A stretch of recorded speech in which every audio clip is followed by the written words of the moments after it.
Boa noite, meu nome é Eduardo Quimente. A gente vai fazer hoje aqui uma palestra de autoconhecimento, passar um pouco dessa sabedoria do autoconhecimento. Espero que vocês desfrutem e usem isso para a vida de vocês.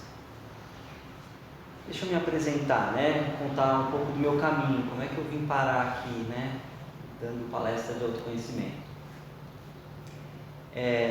Eu trabalhei muito tempo no mundo corporativo e tive 3 empresas na época, ganhava um salário estratosférico. E um dia eu estava em casa, tomando minha dose de Chivas que eu tomava todo dia, e eu tive um negócio assim, fiquei me sentindo mal, falei, acho que eu estou tendo um ataque. E aí pus a mão no coração assim, vi que estava pro hospital. Chegando lá no hospital, o médico me examinou e falou,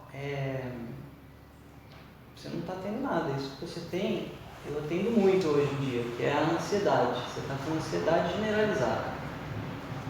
Se eu fosse você, eu procurava uma terapia, uma psiquiatra, alguma coisa assim, porque você vai precisar trabalhar isso, tem que fazer um tratamento. E aquilo foi um choque para mim, porque a primeira vez que eu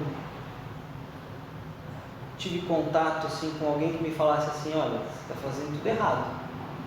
Até então, a sociedade só me validava. Pô, você é isso aí, está comprando um apartamento de 1 milhão, é isso aí, tá? 3 empresas, isso aí, não tem tempo para brincar com seus filhos, você vai viajar e ficar no computador o tempo inteiro? Perfeito, é isso aí. E naquele momento eu falei, opa, me contaram a vida inteira que quando eu chegasse nesse estágio que eu estou, eu ia estar feliz. E agora eu estou aqui, precisando de ajuda médica porque eu estou mal. Então está tudo errado, então peraí. Então eu preciso mudar tudo agora.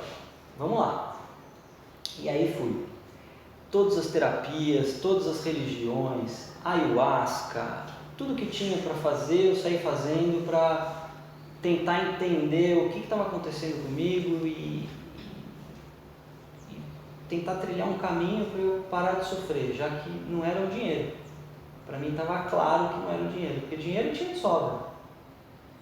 E aí ligou essa luz. Comecei, fui em todos os lugares que tinha para ir.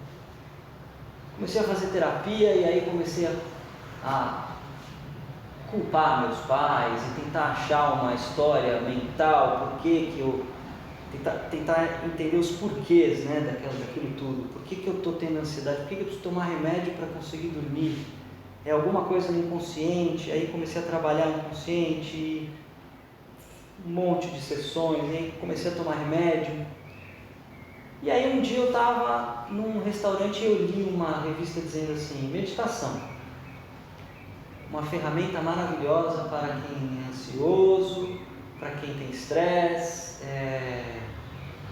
você pode controlar a sua mente, estava escrito assim. Aí eu falei, putz, o que será que é isso? Vou tentar. Me matriculei no curso de meditação. Esse curso que eu fiz é da meditação transcendental. E aí eu aprendi a meditar. No dia que eu aprendi a meditar, eu fui para casa e estava me sentindo super bem, E aí eu fiz a meditação antes de dormir e esse dia eu não precisei tomar remédio, não precisei tomar nada. E aí eu me senti super potente. Falei, o que está acontecendo aqui? Eu tenho essa capacidade de dar conta de mim, então. A meditação me mostrou isso. Que eu consigo me relaxar e eu não precisei tomar remédio esse dia. Aonde vai isso? Até onde vai isso? E aí mudou minha vida. Eu vendi tudo que eu tinha na época, fiquei 2 anos vivendo do dinheiro das coisas que eu vendi, estudando meditação, estudando sobre os grandes mestres e aprofundando, tentando entender até onde ia esse negócio de meditação. Comecei a meditar profundo e comecei a sentir falta de estar perto de um autorrealizado, ou seja, de alguém num estágio de silêncio mais avançado do que eu.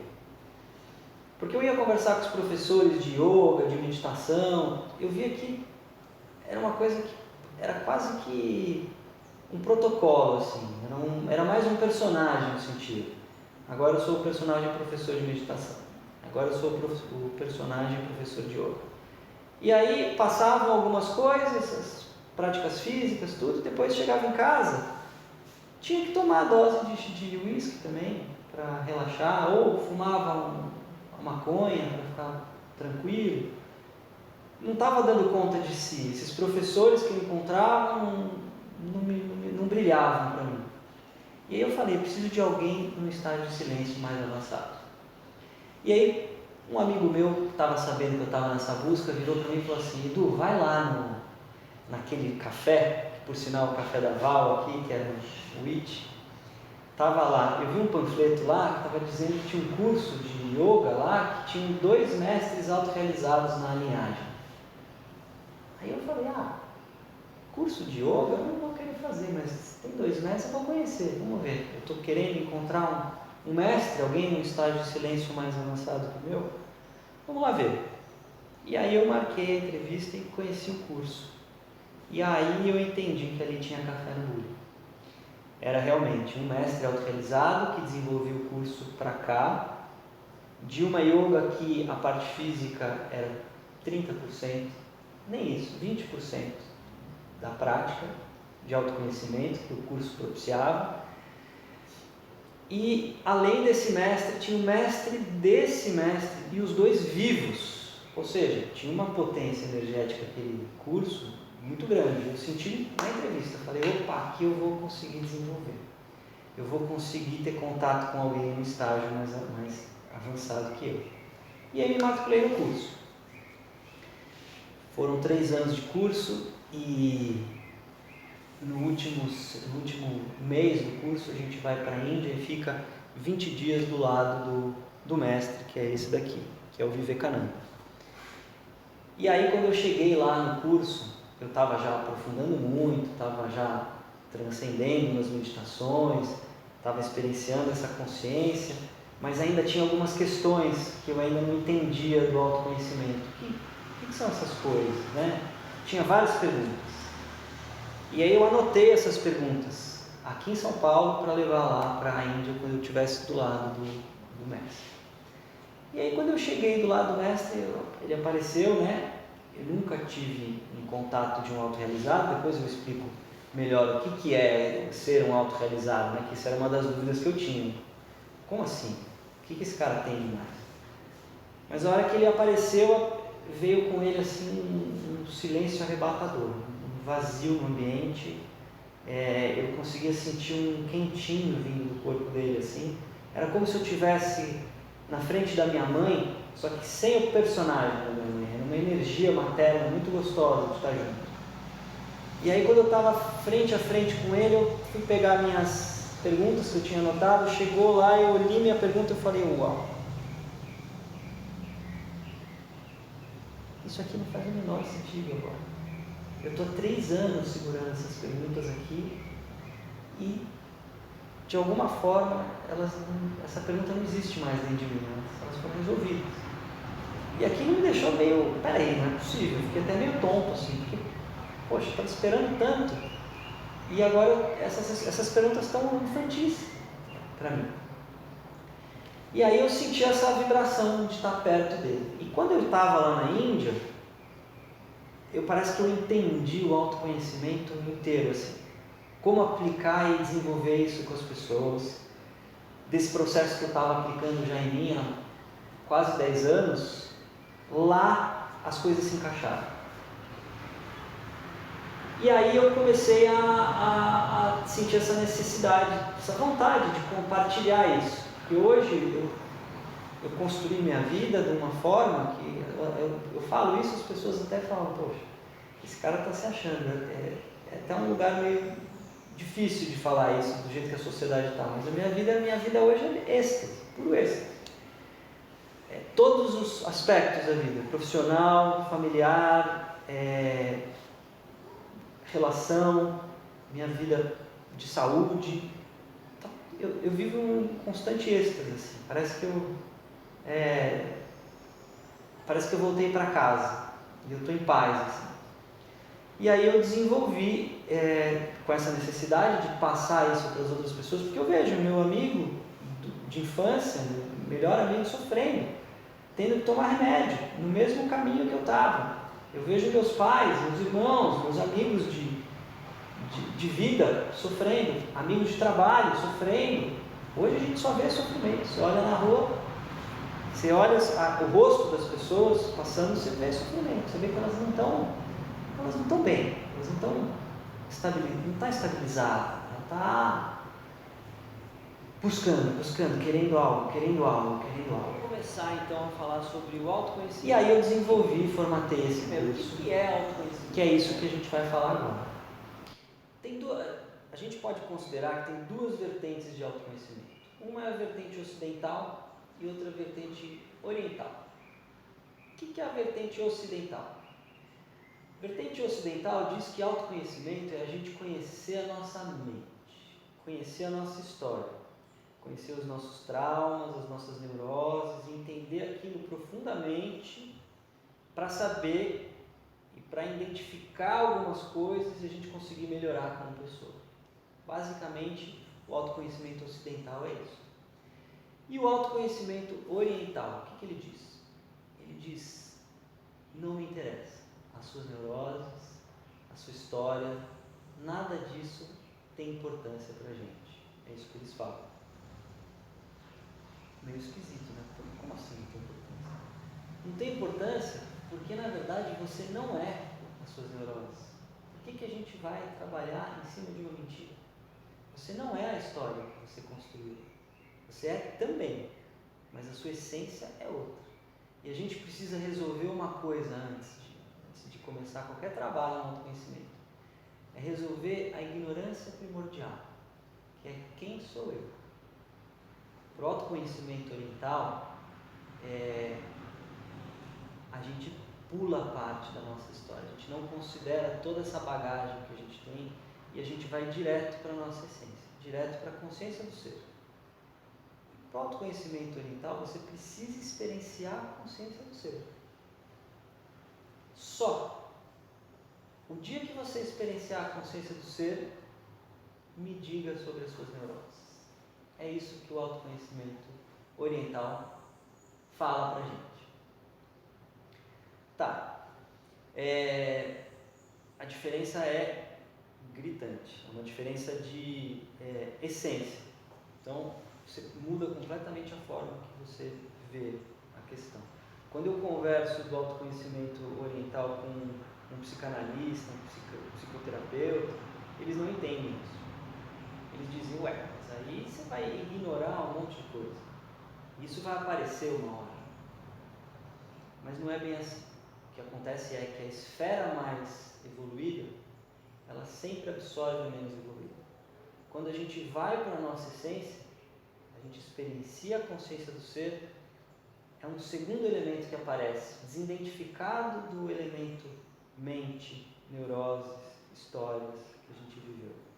E dessa consciência, é a primeira vez que a gente olha para as nossas neuroses de um lugar desidentificado e fala, uau, desse lugar, como esse lugar é mais evoluído, esse lugar some. E você se estabelece na consciência do ser. Esse é o propósito do autoconhecimento.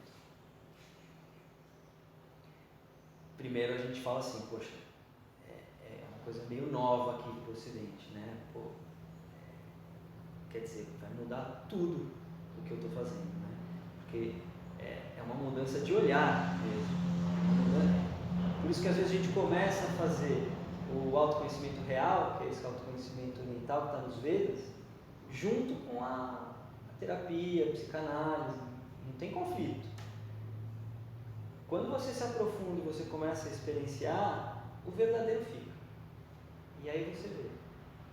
Às vezes eu me senti assim, quando estava fazendo terapia e comecei a meditar e transcender e experienciar a consciência do ser e me colocar nesse lugar de testemunha, eu me via tentando enganar o meu psicanalista, tentando me enganar, tentando contar uma história lá que não era real.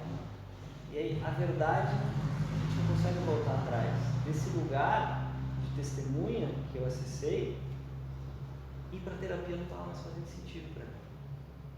E aí eu parei de fazer a terapia e fui me aprofundar, porque eu queria que isso se estabelecesse dentro de mim. Então o autoconhecimento ele tem algumas etapas.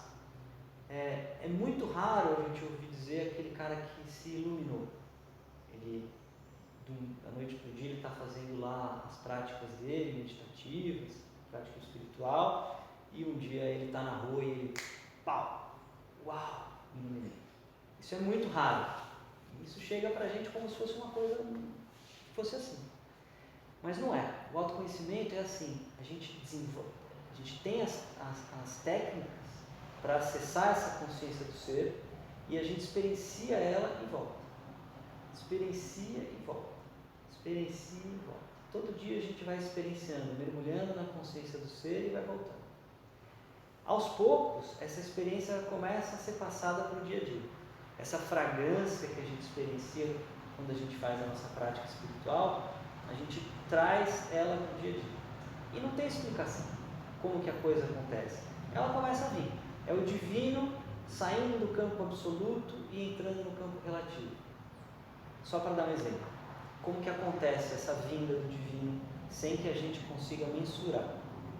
Você está fazendo a sua prática de autoconhecimento, prática espiritual, e aí um dia você está dirigindo seu carro, vem um camarada do lado direito, pelo acostamento e te fecha.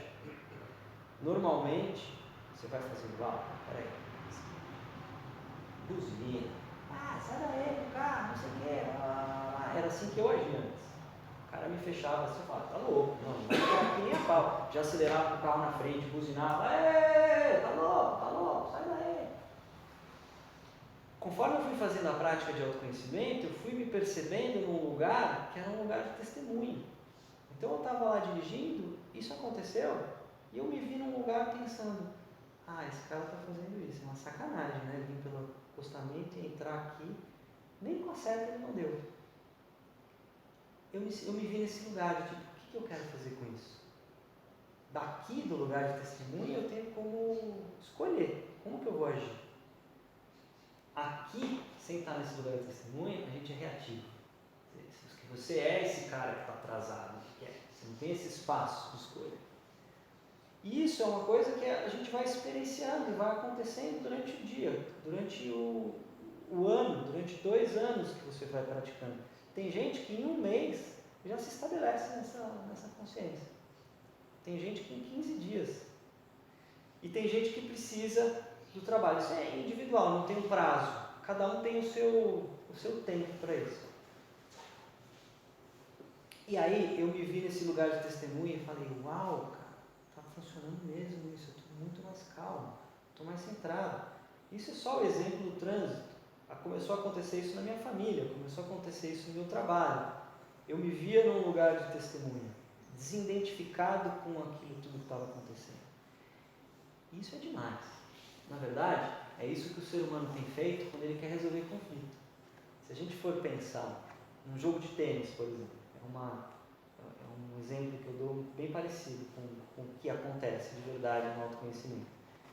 Se eu estou no lugar de jogador e eu estou jogando contra uma pessoa e a gente está jogando, aquela bola que eu me esforcei para pegar, a hora que eu vou na linha e salvo ela e aquele cara se esforçou para fazer o ponto, se a bola pingar na linha, eu vou falar que saiu e ele vai falar que entrou, porque a gente está identificado com o jogo.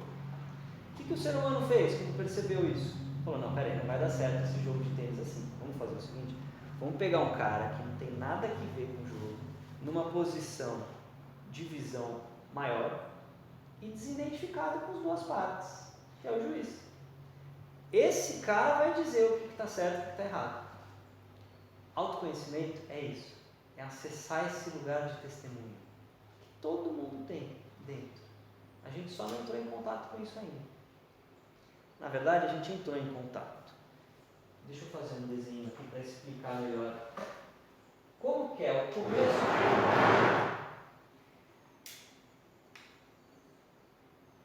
começo do autoconhecimento? A gente nasce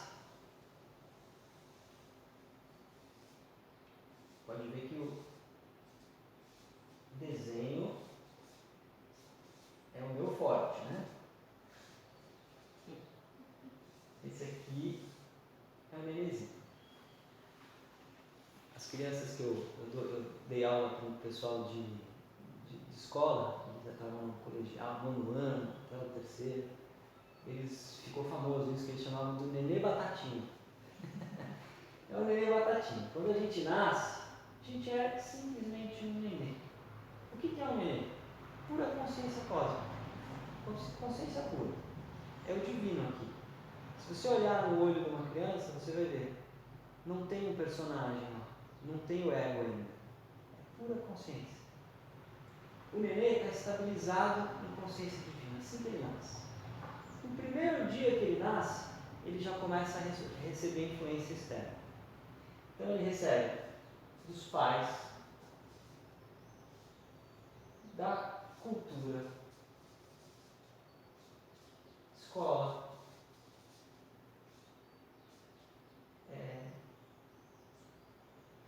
religião,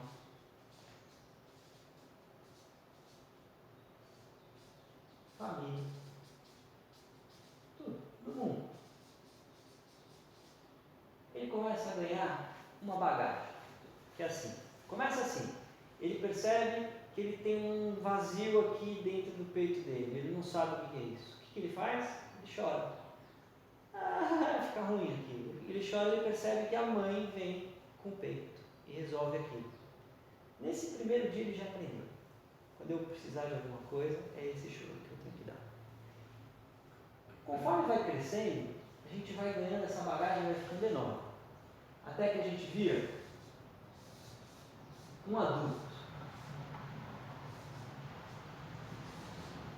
E toda essa bagagem da história de vida, da cultura, das relações, da religião, da política, tudo, fica aqui, ó, num lugar só, na nossa cabeça, na nossa mente.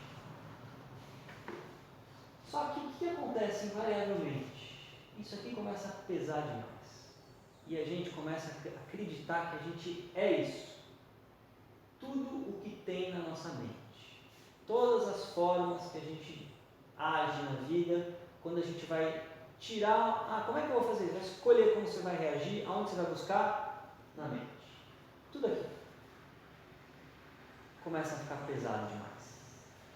E aí, existe uma forma para a gente entrar em contato de novo com aquela consciência, fora disso, que é essa consciência que eu falei aqui no começo, que é um segundo lugar, que é um lugar de desidentificado, de testemunha, sem as influências de tudo que está na mente. Existe uma forma da gente entrar em contato com isso, existe uma técnica, essa técnica chama meditação. O que a meditação faz? A meditação, ela tira a atividade mental, zera tudo que está aqui. Ó. Quando a gente zera o que está aqui, a gente percebe que algo continua. Quando a mente cessa, alguma coisa continua, alguma consciência continua. Agora vamos lá, vou tentar definir o que é essa consciência. A gente tem sábios e mestres de anos, séculos, aí tentando definir isso em palavras e não consegue, mas eu vou dar aqui a minha tentativa. É uma sensação de só estar, de só ser. É uma sensação que testemunha tudo. Não tem forma, não tem peso, não tem tamanho, não tem posição geográfica. É uma consciência que é eterna, que é imutável, que nunca nasceu. Ela simplesmente existe. Todo mundo tem isso dentro de si. Todos nós temos. O problema é que a gente não consegue enxergar, porque a gente está com isso aqui muito cheio. O caminho do autoconhecimento é zerar a atividade mental. Quando você zera a atividade mental, você experiencia a consciência do ser.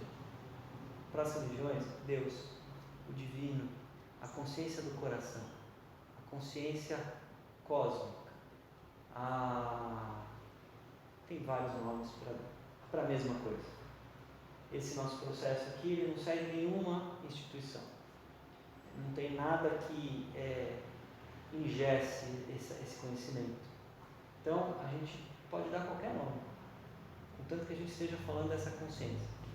Tem uma outra analogia que eu faço que é muito interessante, quando eu pensei isso, eu falei, uau, olha, é isso mesmo. Imagina que a nossa cabeça é uma caixa de som grandona, tocando um funk o tempo inteiro. Tá, tá, tá, tá, a gente só consegue ouvir ela.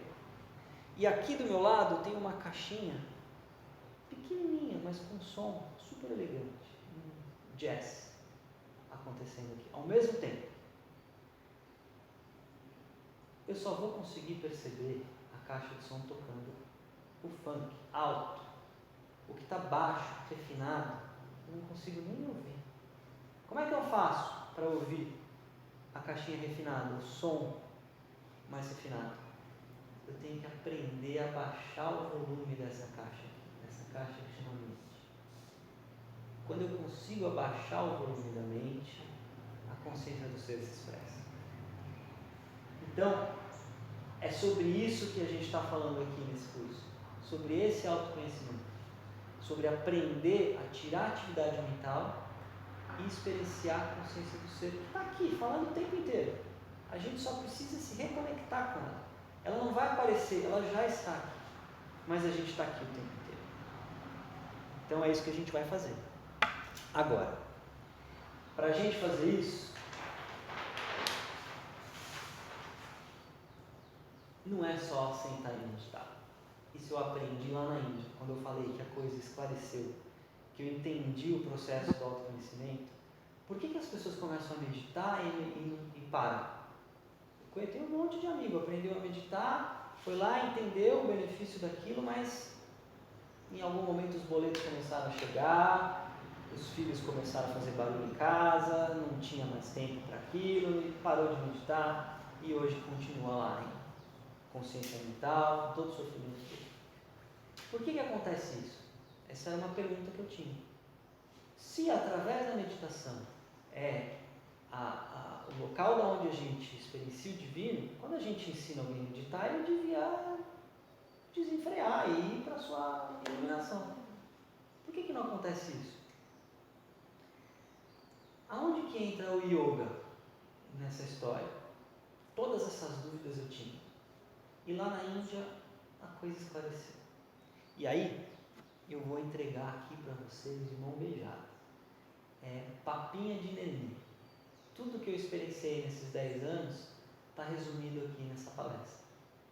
E eu vou dar aqui para vocês agora. Toda a teoria. Funciona assim.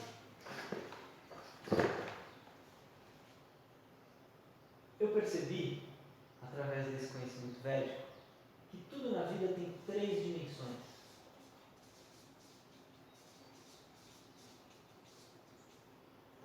O ser humano tem 3 dimensões. Aqui, essa casa tem 3 dimensões. Qualquer evento que a gente quer fazer nesse plano, a gente vai ter que cuidar de 3 dimensões. O que isso significa? Vou dar um exemplo.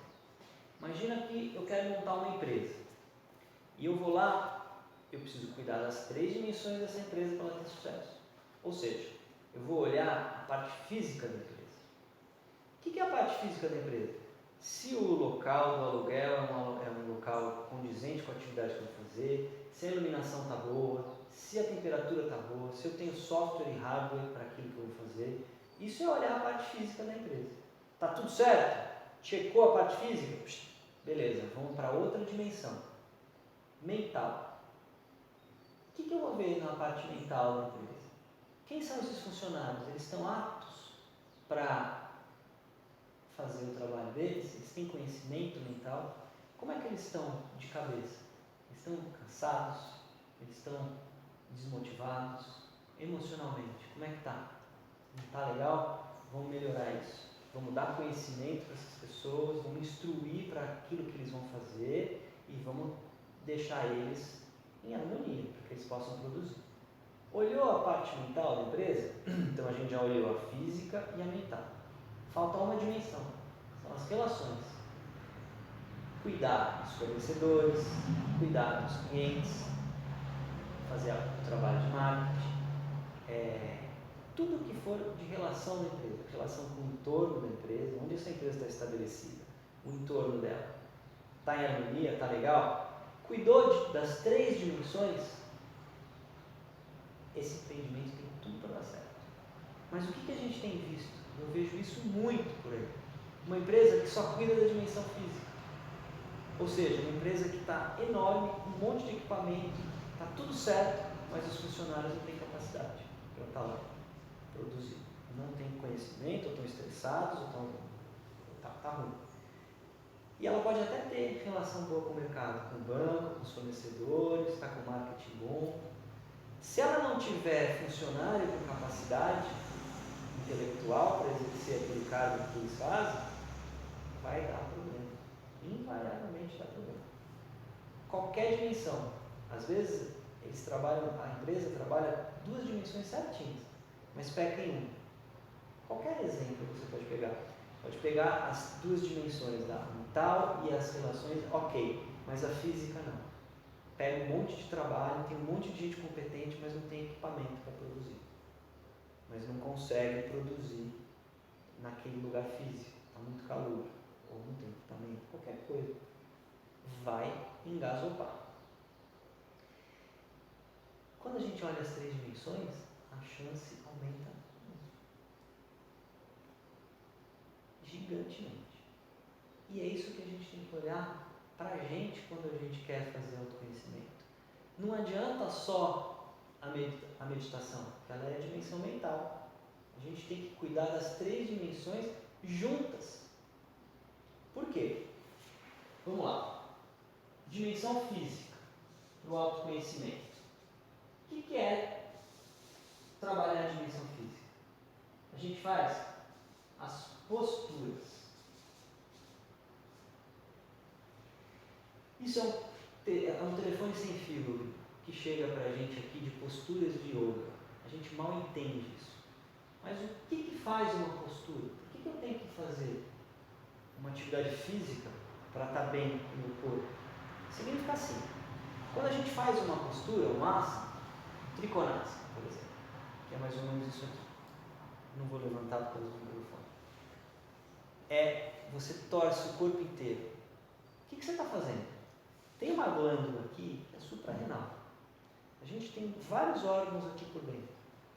O fígado está acostumado a trabalhar em pé e relaxado. Quando você faz essa postura, você aciona a suprarrenal, aciona a tireoide, aciona um monte de glândula pelo corpo, um monte de ponto, aciona os órgãos para eles começarem a trabalhar. Então, postura não é qualquer postura, são as posturas desenvolvidas pelos mestres autorrealizados lá da Índia. Então, o que é isso? Qual o benefício disso? Quando a gente faz uma postura bem feita de yoga, o que acontece?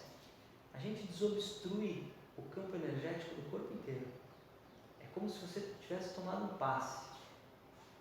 Alguém fosse lá e tivesse um passe. Você sai, depois de uma sessão, de uma série de yoga, se ela é bem aplicada, desenvolvendo certinho a sequência das posturas, com o mestre autorrealizado por trás para te dar aquilo conforme a sua capacidade. Como você se sente? A gente vai fazer isso aqui durante o curso. A gente vai dar uma sessão de postura e vai falar, olha como você está. O corpo, o seu campo energético do seu corpo está todo desbloqueado. Todos os seus núcleos de energia, que são os chakras, estão sem bloqueio. Aquela parte tensa que você tinha, você acionou aquilo e aquilo.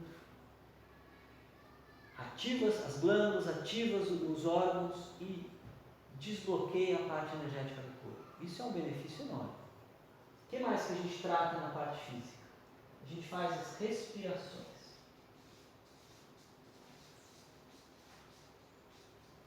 Todo mundo sabe que existem as respirações, que existem os pranayamas, que chamam no termo.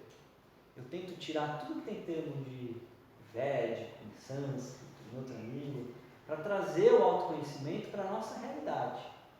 Então, eu não vou chamar de pranayama, vou chamar de respirações. O que as respirações fazem? As respirações são limpeza. Esse conhecimento não chega para a gente aqui no Ocidente. 80% da nossa limpeza de corpo, desintoxicação, a gente é capaz de fazer através de exercícios respiratórios. Pelo poro, você elimina a toxina, e pelo pulmão. Você suga toda a toxina do sangue, manda para o pulmão, pelo poro você elimina. Depois de um pranayama, a gente sua. A gente tem uma sensação muito esquisita de desintoxicação. 20% a gente libera xixi, cocô e suor. Eu precisei ir lá na Índia para saber isso. Aqui, se você fala isso para um médico que você vai fazer pranayama para desintoxicar, ele vai falar para você: imagina, mas que bobagem, o que faz limpeza do seu corpo é o fígado, é o rim, não tem nada a ver. Mas ele não teve na faculdade isso, que quando a gente aciona o nosso corpo, o nosso sistema cardíaco, toda a energia da respiração, a gente coloca esse processo e vai trazendo essa toxina do sangue para o pulmão, o nosso rim, o nosso fígado começa a trabalhar melhor também, quando a gente faz esse trabalho de respiração. Então, super potente. Então a gente faz as posturas, a gente faz as respirações. O que mais que a gente trabalha na nossa dimensão física? A gente trabalha alimentação.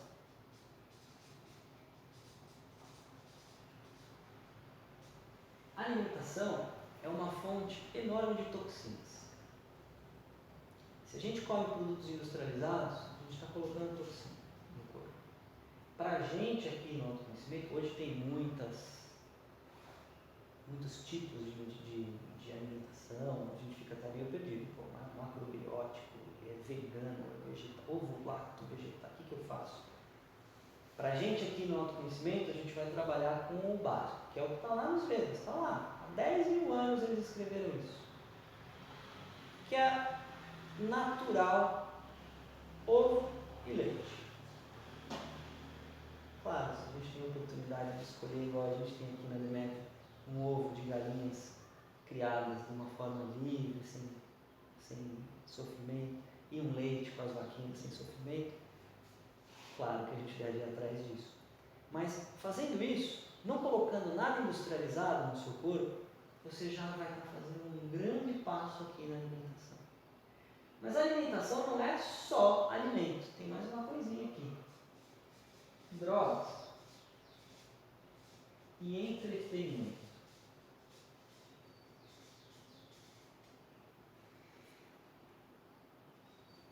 Droga é um tipo de alimentação. Que assim, tem droga que é óbvio que a gente sabe que a gente nunca devia colocar para dentro do nosso corpo porque é cheio de toxina. E tem algumas drogas, por exemplo, o álcool, que o problema é o excesso. O problema não é o álcool. Está comprovado cientificamente, inclusive os Vedas, uma dose de qualquer coisa, cachaçinha por dia, não vai alterar a sua consciência e vai ajudar a afinar o sangue e ajudar o seu sistema circulatório. Então, não estamos falando de moral aqui, dogmas, nem nada disso. Droga, entra toxina no corpo. Tem mais uma coisa aqui que a gente precisa falar sobre a cannabis. A cannabis, ela é uma medicina sagrada. O divino colocou essa planta aqui, ela é divina. Tem tratamento de câncer que a gente utiliza a cannabis, que só ela consegue amenizar aquele sintoma. O que acontece? A gente utiliza a cannabis como entretenimento. E aí a gente usa a parte obscura de uma medicina que é sagrada. Existem até rituais de autoconhecimento, de cura, onde a gente usa a cannabis.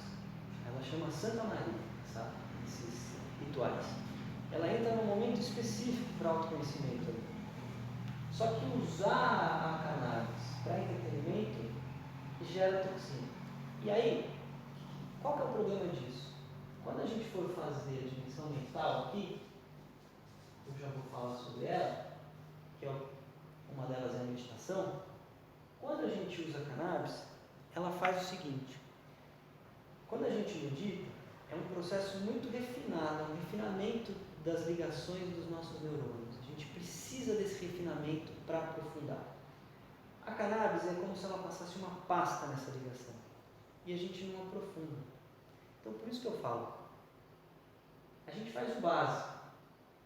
Quando a gente começa a meditar, fazer as posturas, as limpezas, essas coisas que não deixam a gente aprofundar a parte espiritual, elas saem por si só. Porque você não vai conseguir mais comer com muito conservante, um alimento sem vida. Você vai estar sensibilizado e aquilo vai ficar claro para você. Quando você se sensibilizar, fazendo a meditação, a prática física, aquela droga que você estava acostumado a usar, tomar muita cerveja, vai chegar naquele ponto, vai ficar claro para você. A partir daqui, eu estou colocando toxina no meu corpo. E lá na meditação eu não vou aprofundar. Então a gente vira um grande laboratório no autoconhecimento quando a gente trata as 3 dimensões. Todas as drogas a gente puder evitar. Tem gente que eu começo a tratar e está com vício de droga, não consegue tirar a droga. Deixa ela lá. Vamos começar o trabalho de autoconhecimento junto com a droga. O que não é real vai embora. Isso por experiência. Se a gente faz certinho todas as etapas, a droga some. Isso eu tenho um monte de experiência das pessoas que eu atendo. Então deixa ela lá. Não vamos fazer nada que seja grosseiro, violento com você. Você está acostumado a comer aquilo, come. Mas vamos fazer a prática. Beleza. Entretenimento. De nada adianta a gente fazer postura, acionar os órgãos, as glândulas, liberar a parte energética do corpo, tá limpo, sem toxina. Se quando chega em casa a gente vai lá e liga o Datena e fica assim na televisão. Nossa, pelo amor de Deus. Meu mundo está acabando. Ou fica no Facebook lá e brigando com todo mundo, puto da vida. Não vai funcionar. Porque você vai estar fazendo um trabalho, mas vai estar entrando toxina. Essas emoções de entretenimento, é muito engraçado isso.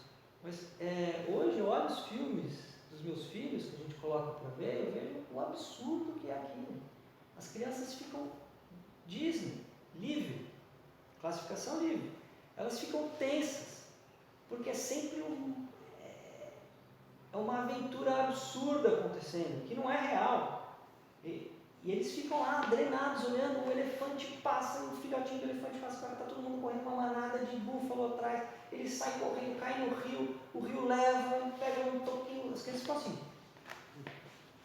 E aquilo claramente você está colocando toxina, o fígado deles não vai conseguir metabolizar tudo aquilo. E aí tem gente que ainda coloca no finalzinho da noite, antes de dormir. E aí reclama que o filho não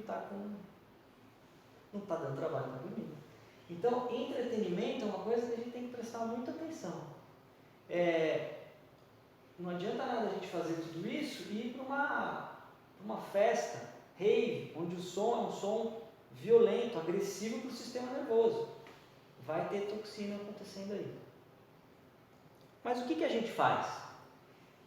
Esse manual aqui, que para mim ficou claro lá na Índia, quando eu fui fazer, ele é tão perfeito que a gente tem as principais coisas para trabalhar para resolver as outras.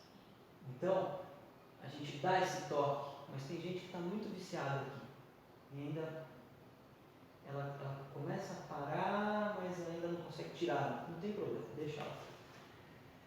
Trabalhando a parte física certinha, o que a gente vai fazer? A gente vai trabalhar a dimensão mental.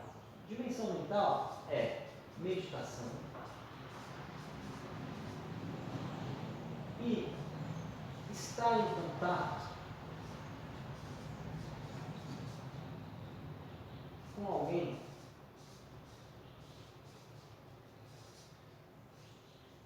em um estágio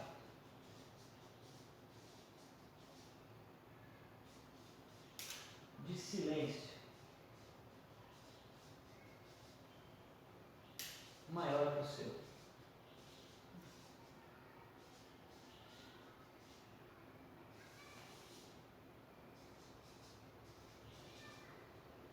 Alguns chamam isso também, e acontece, as pessoas que eu atendo, de terapia.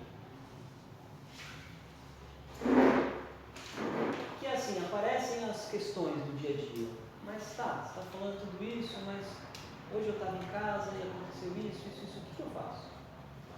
Quando alguém está num estágio de silêncio maior que o seu, ele está naquele lugar que eu falei lá no começo, de testemunho. Não está identificado com a sua história.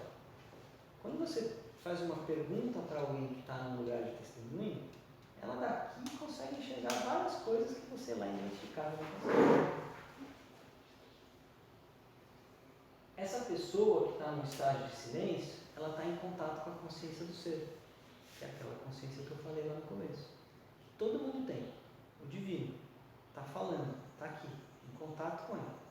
Quando você fizer aquela pergunta, ela não vai responder aquilo através das histórias, das neuroses, não tem o pré-julgamento, vai vir ali direto da consciência do ser.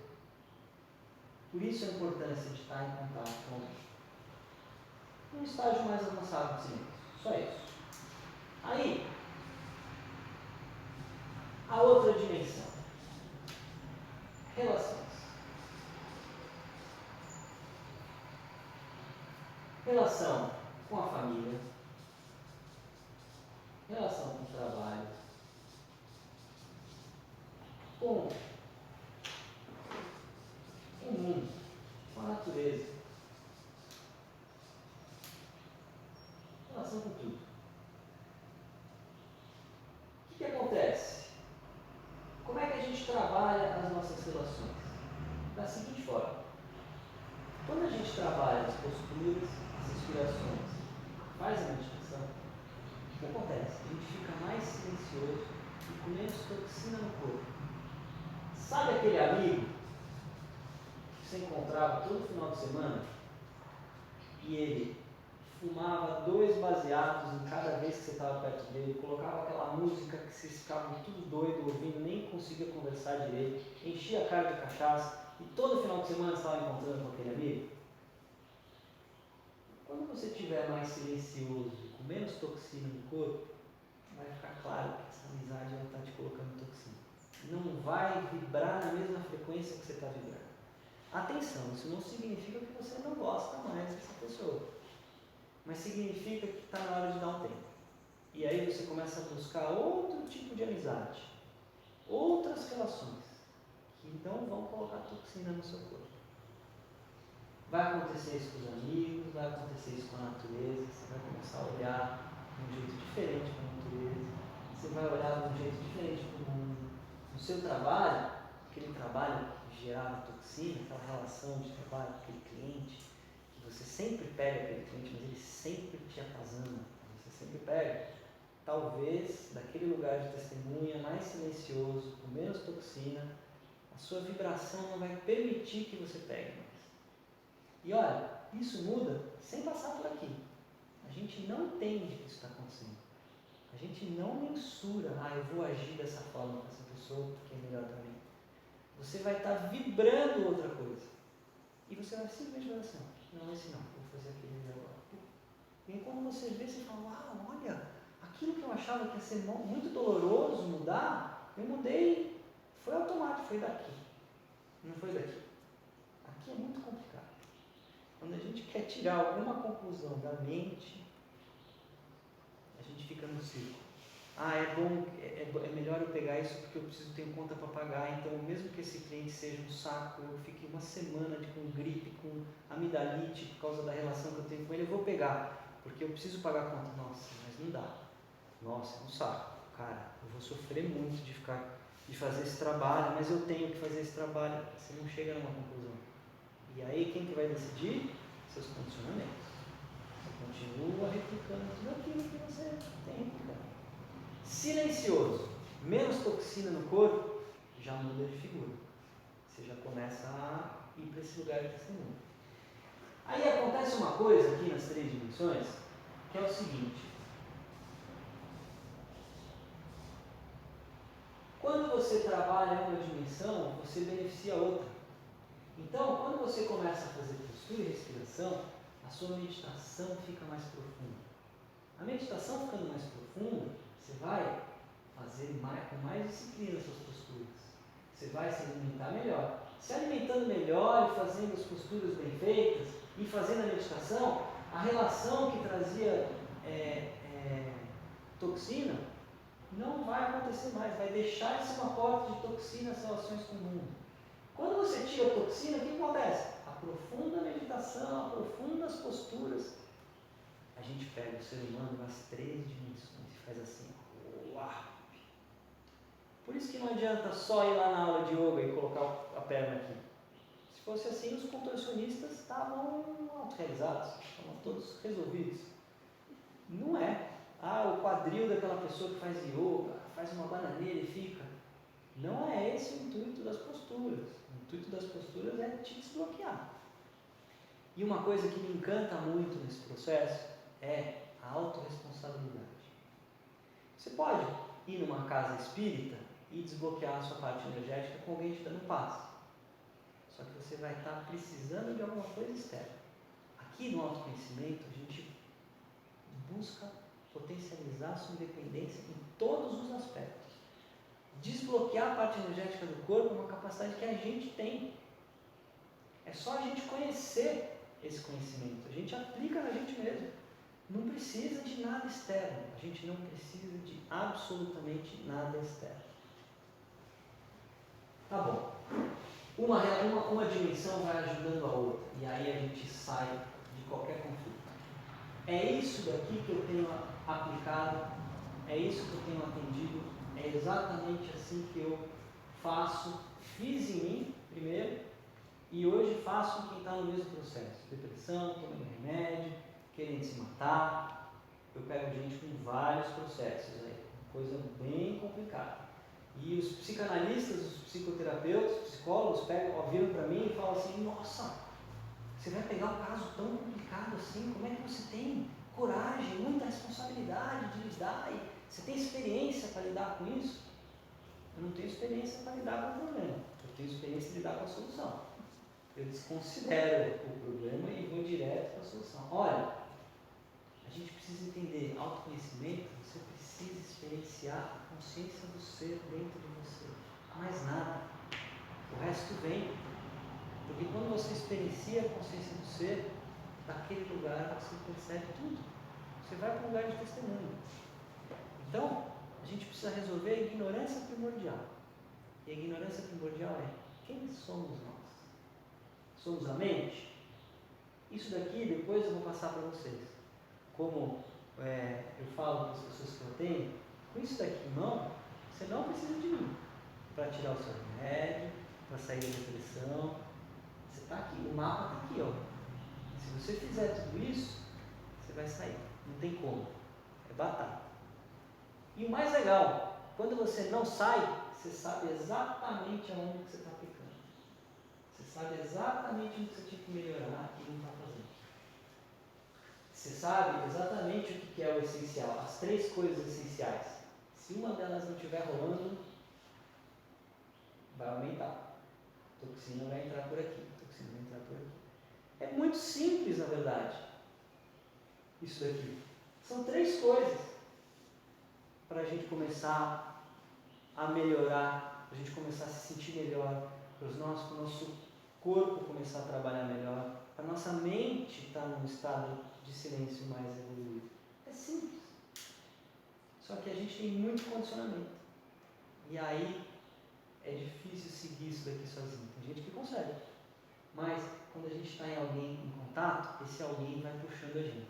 Vai falando, vai por aqui, faz assim, faz assado. E aí você vai, opa, vamos lá. E dá força. Porque a gente não ouve essa sabedoria quando a gente vai comprar pão. Olha, você tem a consciência do ser dentro de você. Você não ouve. E aquilo fica distante, fica lá longe. Eu sei que existe essa coisa do divino estar dentro da gente. Eu sei, mas tenho minhas contas para pagar. Quando a gente faz esse trabalho, toda semana a gente entra em contato, fala, experiencia e vê. Não precisa acreditar. Isso é uma outra coisa que eu acho lindo do yoga. A autossuficiência, que é tipo, você tem a capacidade o tempo inteiro. Você tem a capacidade, você não precisa de ninguém. Essa coisa da gente, tudo depende da gente. A essa yoga, né? Não é a yoga que a gente sabe daqui. essa yoga total, essa união com o divino, a gente não precisa de nada externo. Isso é lindo, isso é lindo. O tempo todo a gente tem a capacidade, a gente volta. O que uma pessoa no estado de silêncio fala para a gente? Você tem a capacidade, percebe? E aí ele fala assim, não acredita no que eu estou falando, segue o que eu estou falando e experiencie, porque senão vira crença. Eu experiencio o divino e você acredita que eu experiencio o divino. Isso chama crença. E você não entende nada do divino, você nunca esteve com ele. Mas você fala, eu acredito em Deus. Quem acredita em Deus não sabe nada de Deus. Ele está pegando uma crença de alguém e está falando, eu acredito, em algum momento aquilo vai existir. Mas ele não experienciou. O yoga fala para você, não acredita. Faz essas 3 aqui e me fala. Quando a gente tem experiência, a gente está ganhando silêncio, da consciência do ser começar a se manifestar, a gente fala, uau, caramba, é isso que é esse lugar de testemunho, é isso que é essa paz, essa tranquilidade, que não tem forma, não tem tamanho, não tem posição, não tem... é pura paz, êxtase interno. A gente tem isso. Caramba! Só que, como é que a gente vai crescer com isso? Como que isso vai se desenvolver? Experienciando. Experienciando. Todo dia você experiencia um pouquinho. Todo dia. E tem uma coisa. Quando a gente só medita e não faz as outras coisas, a gente acaba fazendo aquela meditação que eu brinco que é a meditação benzedeira. Você vai lá, dá uma benzida, fecha o olhinho, pensa nas coisas que você tem para fazer. Já está acostumado naquela meditação mesmo, você nunca aprofunda muito mesmo. É isso aí, fiz minha meditação de hoje. Tem jeito certo e jeito errado de meditar. A gente precisa estar junto com alguém no estado de silêncio para aprender se a sua meditação está certa. Se está potencializando as outras coisas, se a consciência do ser, você está indo em contato, você está realmente tirando a atividade mental. Tudo isso a gente vai falar aqui. A gente vai praticar aqui nos outros dias. Essa palestra é introdutória. Tá bom. Então, isso aqui depois eu vou mandar para vocês terem. Que é muito importante ter para saber onde está errando e saber o que fazer. Legal.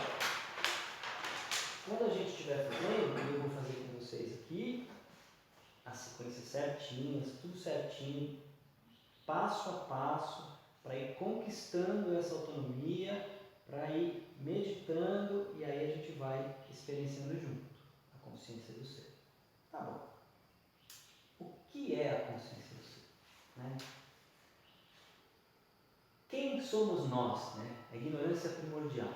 Porque a busca do autoconhecimento é experienciar essa consciência do ser, que é a nossa essência. Que ela está aqui. Como é que a gente vai fazer para fazer isso? A gente vai fazer exatamente esse trabalho, nas 3 dimensões. E ela vai começar a aparecer. A gente vai começar a tirar silêncio mental e vai começar a experienciar essa consciência que vai se manifestando e vai ganhando força. E a gente vai para o nosso dia a dia. Como é que a gente faz isso? Meditação 2 vezes por dia. Eu conheço um monte de professor de yoga que não medita. Ele dá aula de posturas. A gente precisa do trabalho das 3 dimensões juntas acontecendo. Não tem jeito. Consciência do ser. Vocês já ouviram falar que o coração tem um cérebro próprio? Algumas vezes já saiu isso em alguns lugares. O coração tem um cérebro próprio. E a ciência hoje valida essa informação. Por que o coração tem um cérebro próprio? Ele tem neurônios. Ele tem um campo eletromagnético, nosso coração, muitas vezes, acho que são 9 vezes maior do que o cérebro. O coração é o nosso principal órgão. E a ciência tem identificado isso e está cada vez mais claro. Existe a morte cerebral. O cérebro para, o coração continua. Esse camarada não morre. A morte do coração não tem jeito. Nenhum órgão continua funcionando quando o coração morre. O coração é o órgão, que é o primeiro órgão a ser criado no útero da mulher quando ela está grávida. O campo eletromagnético do coração é tão forte que significa isso. Se a gente quer medir ou fazer um eletrocardiograma, a gente coloca no dedão do pé o sensor e ele pega o eletrocardiograma.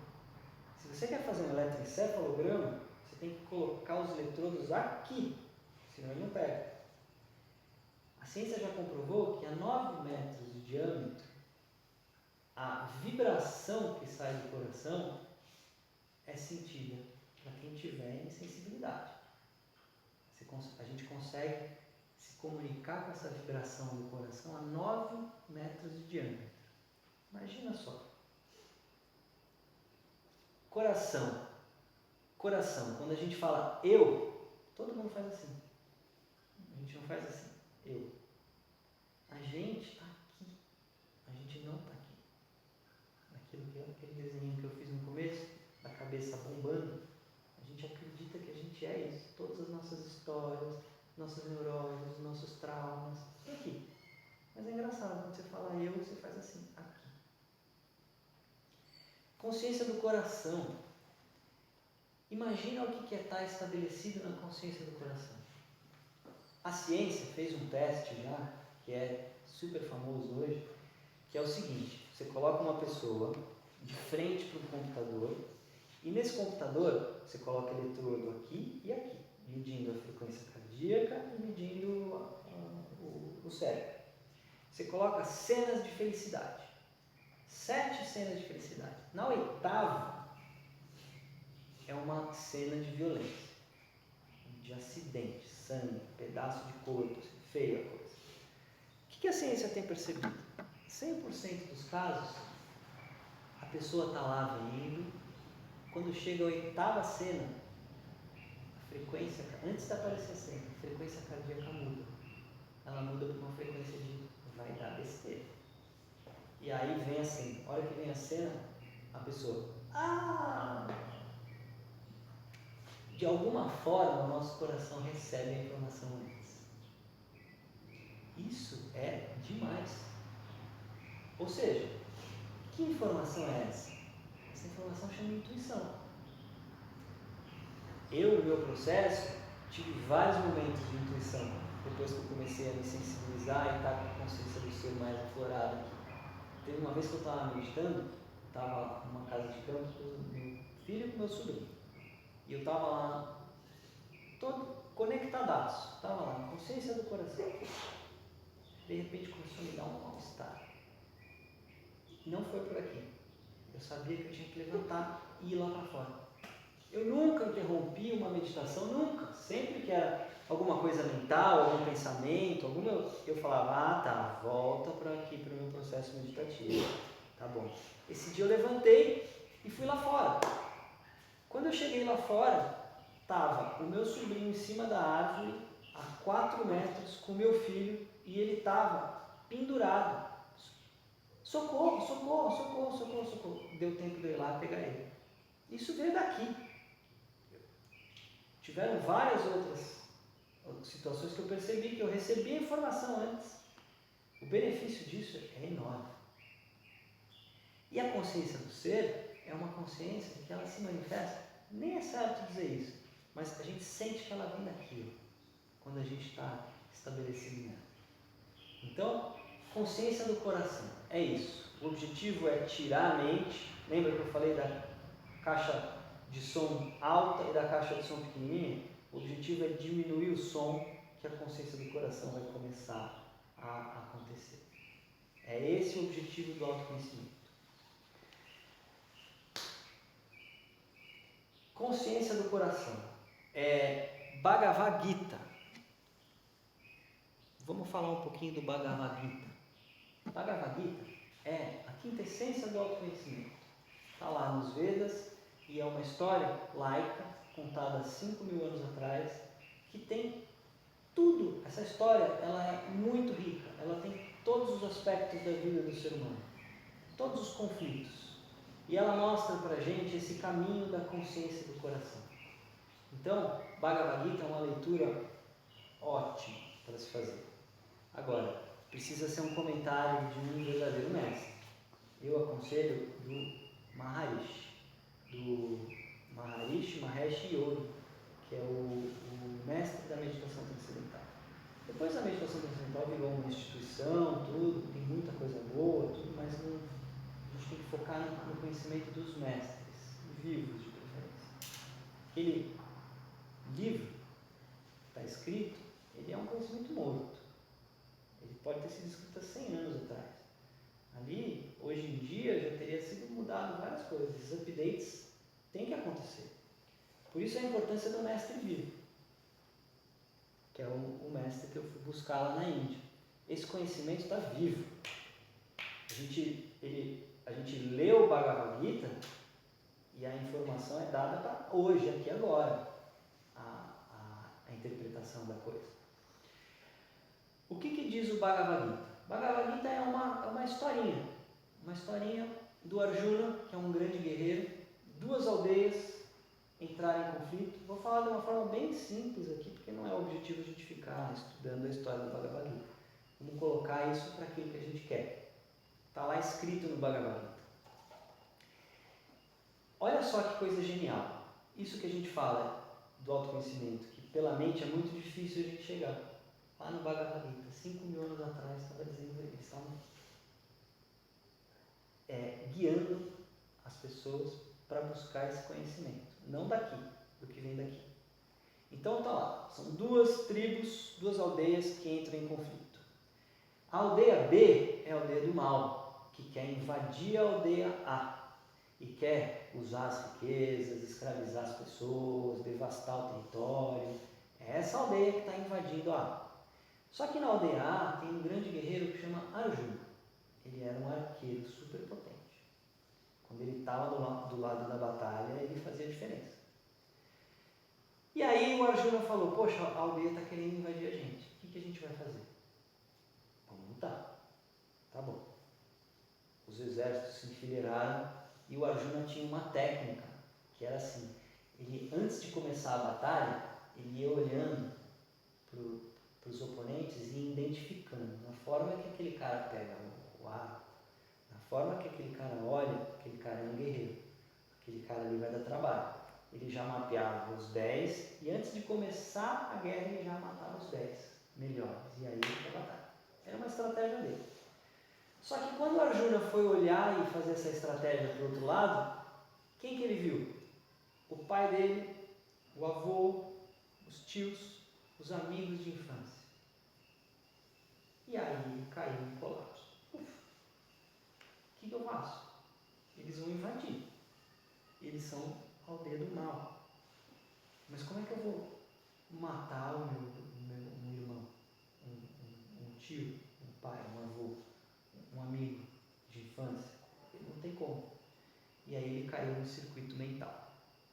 Eu preciso defender minha família atual, eu preciso defender a aldeia que eu pertenço, a aldeia do bem,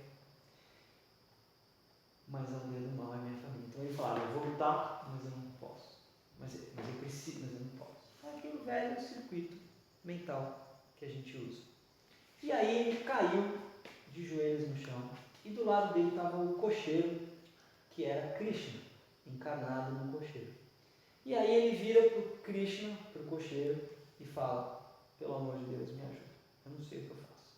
Ele simplesmente entrou em choque, ficou paralisado. Aí o Krishna falou, agora já começa aí o ensinamento do Bhagavad Gita. Agora que você pediu ajuda, eu vou te ajudar no processo. Ou seja, significa, não adianta você sair pregando para as pessoas aí, o que elas precisam fazer, o jeito que elas precisam conectar com o coração, não adianta. Você tem que abrir esse conhecimento, quem quiser chegar, vem e tem. Esse é um dos primeiros ensinamentos, e muito superficial, porque tem tantos ensinamentos essa história. Tá bom. Krishna virou lá para o Arjuna e falou, ó, o negócio é o seguinte, a resposta está dentro de você. O que você vai fazer? E aí tem um verso que ele diz, você vai tirar toda a atividade, ele simplesmente escreveu a meditação. Você vai tirar toda a atividade mental, sair dos 3 gunas, que é o Raja Guna, Tama Guna e Sattva Guna. Sai, que são os gunas que comandam toda a atividade. Sai da atividade e vai em direção ao seu coração. Livre de posses, mas possuído pelo ser. Esteja nesse lugar. E aí depois você decide. Arjuna seguiu as instruções dele, experienciou a consciência do ser, entrou em contato com a consciência do coração e de lá ficou tudo claro para ele. E aí ele não teve dúvida. Abriu o arco e flecha, pôs-na em cima de todo mundo, se mostrou, falou: olha, se vocês invadirem eu vou lutar. E aí todo mundo olhou e resolveu lutar.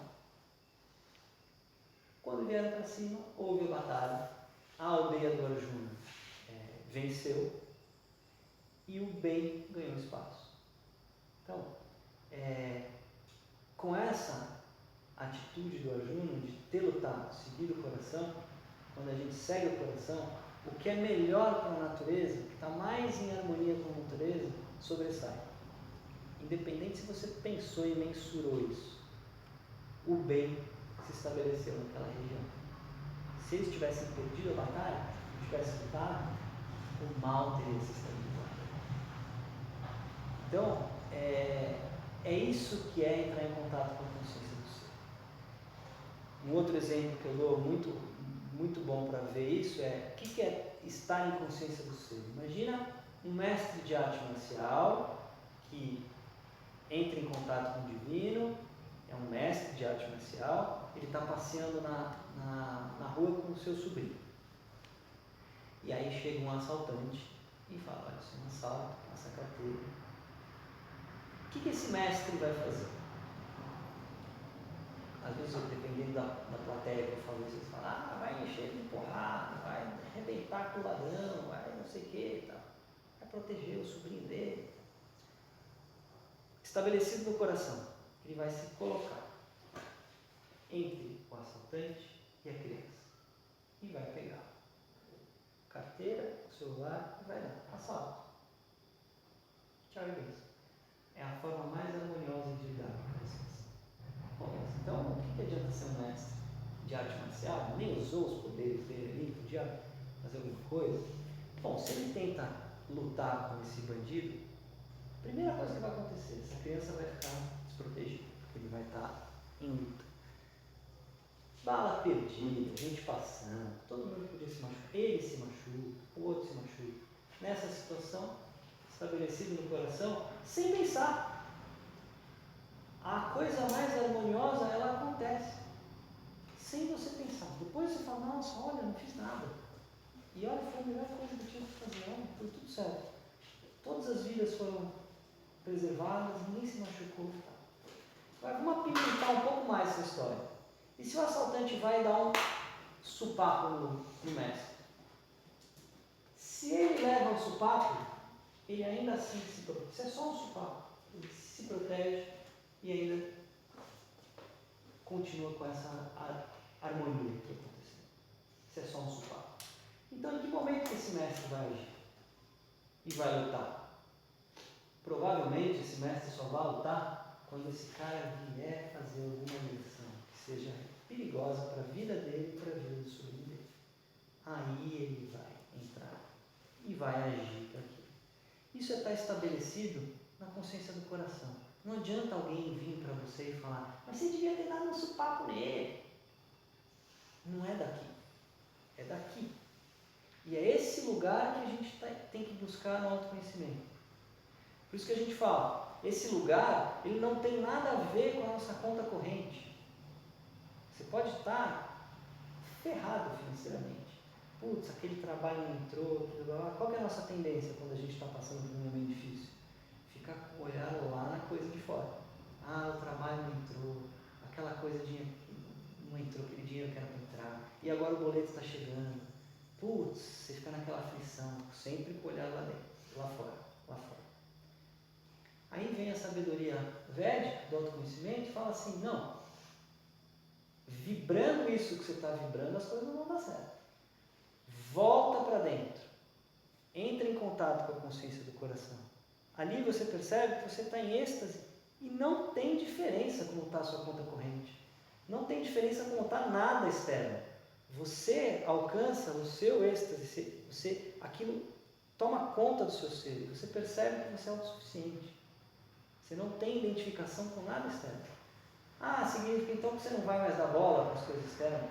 Não. Significa que você vai olhar para elas desidentificado. E aí, invariavelmente, sabe o que acontece? Quando a gente está imerso nessa consciência e a gente vai para a atividade, a gente começa a vibrar amor, vibrar a consciência do coração. Aquele emprego aparece, aquele trabalho que não entra, aquele dinheiro que você tinha para pagar que não ia ter, aparece. Oportunidades começam, porque você começa a vibrar para o universo aquilo que ele vai te devolver. Se você está vibrando no meio da ansiedade, não vai dar, o universo devolve isso. Se você entra em contato com essa consciência, está lá, imerso no êxtase interno, naquela delícia, e aí você vai agir. Como é que você vai agir? Essa fragrância vem. E quando o universo recebe essa fragrância, ele devolve. Isso eu falo pessoalmente, experiência própria, e eu falo com todas as pessoas que eu atendo. Às vezes, a maioria das pessoas que eu atendo são pessoas que estão em depressão por conta de dificuldade financeira.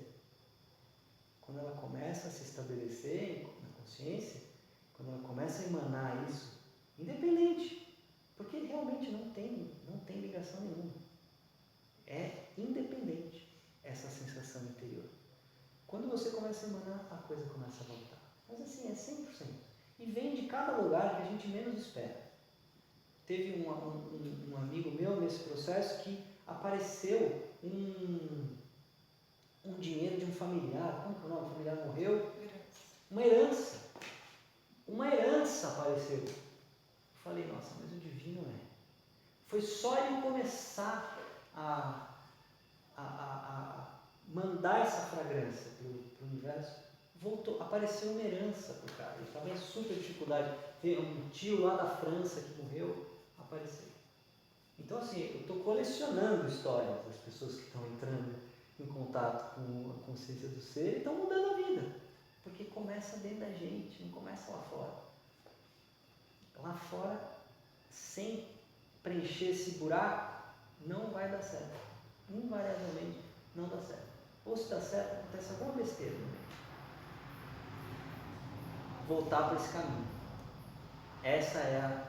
Esse é o propósito aqui do nosso curso, das nossas aulas. Então, toda segunda-feira eu convido vocês para estarem aqui, para a gente começar a fazer um trabalho físico. Não tem nada a ver com yoga. A gente usa algumas posturas do yoga, usa sabedoria védica para autoconhecimento.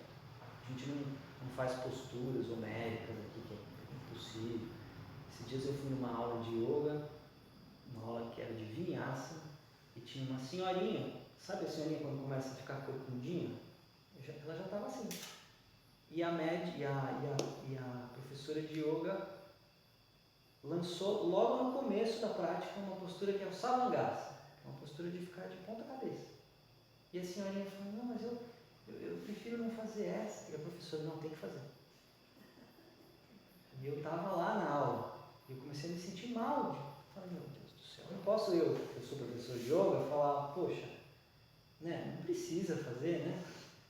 E aí eu vi isso acontecendo, eu falei, gente, não dá, esse telefone sem fio não vai dar certo. Tem gente lesionada fazendo aula de yoga, lesão séria, porque não se respeita, não tem uma sabedoria por trás, não tem um mestre autorrealizado lá por trás.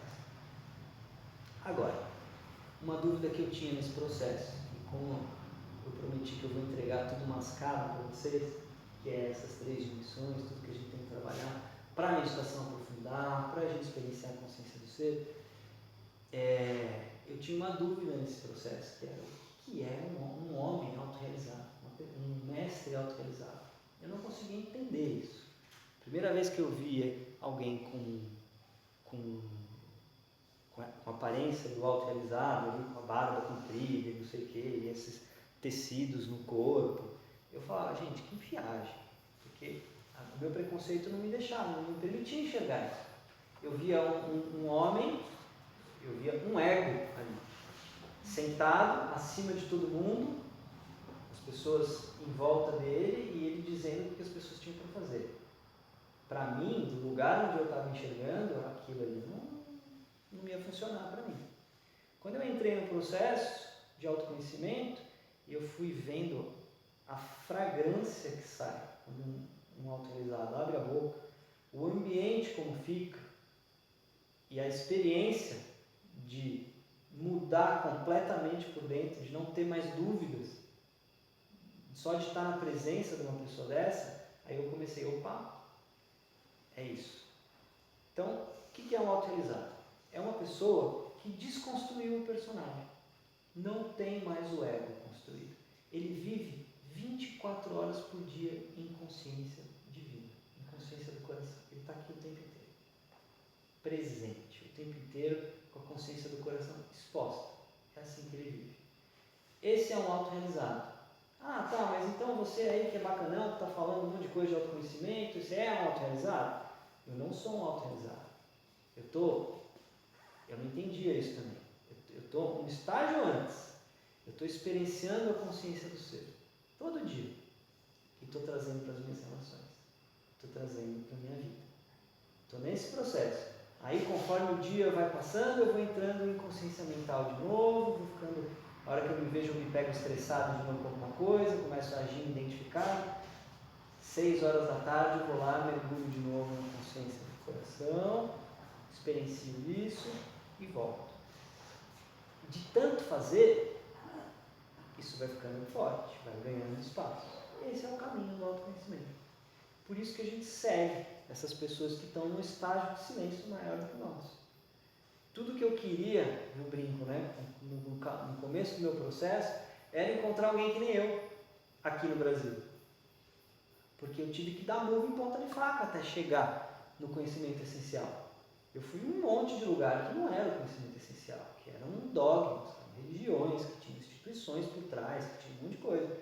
E atrapalha muito o processo isso. Então, quando você entra em contato com alguém que o personagem não está mais, que é pura consciência divina, o processo acelera muito. Ou alguém que está num estágio de silêncio, que vai te ajudar e te indicar os caminhos de um lugar sem a mente, sem esse personagem identificado, poxa, o caminho anda muito mais rápido. Então, essa é a oportunidade que eu queria dar para vocês aqui. É a oportunidade de ter isso uma vez por semana. De estar aqui e começar essa prática de experienciar a consciência do ser. Porque dar uma aula de yoga, se sentir bem, tudo, fazer uma pseudo-meditação e tudo bem, meu compromisso é com a verdade. Meu compromisso é com a essência da coisa. Eu quero resultado, eu quero passar o resultado que eu tive na minha vida para todo mundo. É isso que acende a minha chaminha aqui. Não é, me dá aqui o dinheirinho da aula de cada um. Isso não me acende. Agora, compartilhar isso, mandar isso para o universo, isso me acende. Então, o autorrealizado é isso. No caso do nosso mestre, ele foi um mestre que nasceu em silêncio. Existem tipos de autorrealizado. Tem aqueles que já vêm para o mundo sem consciência mental. E aí achavam, quando ele era pequeno, que ele era um problema. Porque era um menino diferente, não ia bem na escola, não ia nada, era introspectivo, não falava, não se comunicava. Ele demorou para aprender a se comunicar. E aí levaram para um mestre autorrealizado lá na Índia, que é o mestre do mestre dele, e falou assim para os pais, não, fica tranquilo, ele não tem problema nenhum, ele é um mestre. Ele é um mestre e ele tem uma missão aqui. Deixa ele aqui, que a gente vai instruir com os Vedas e ele vai aflorar.